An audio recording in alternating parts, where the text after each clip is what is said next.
Jeep Wrangler YJ.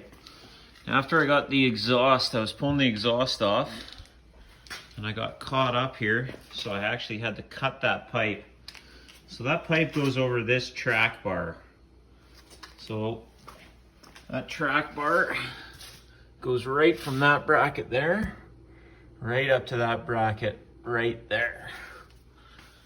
So I started researching why I had this track bar, and if I could just remove it or take it out of the way to help get my new exhaust in, and I'm just going to tell everybody kind of what I read and what I came up with here. And it was really easy to take out. It was just one bolt on each side. I'm going to do the same, and I haven't done it yet, but I'm going to remove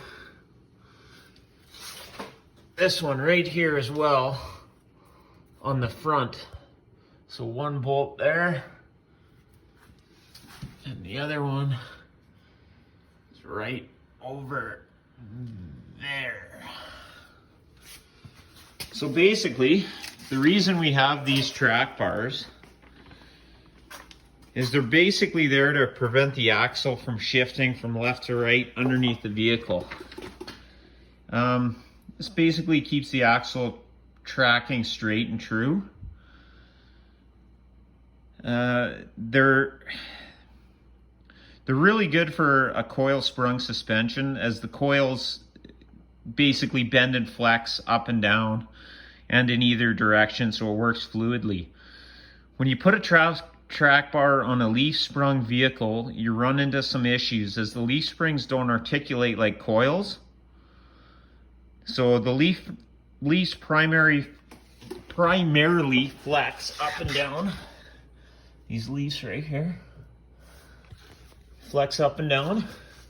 They have a little bit of side to side movement.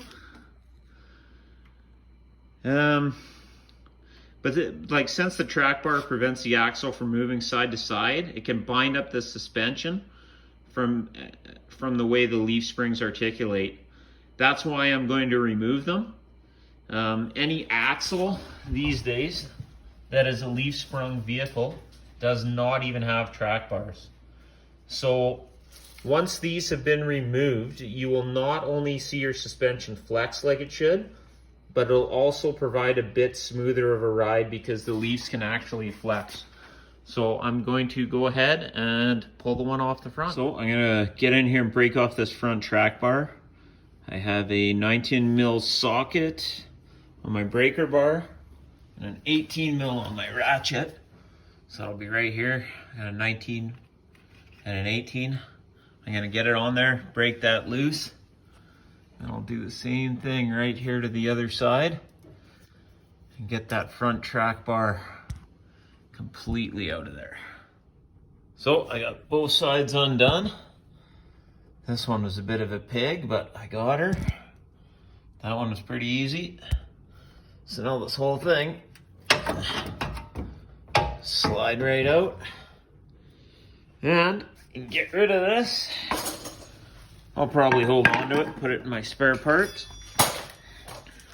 And that is how you remove the front and rear track bar on a leaf sprung 90s Wrangler.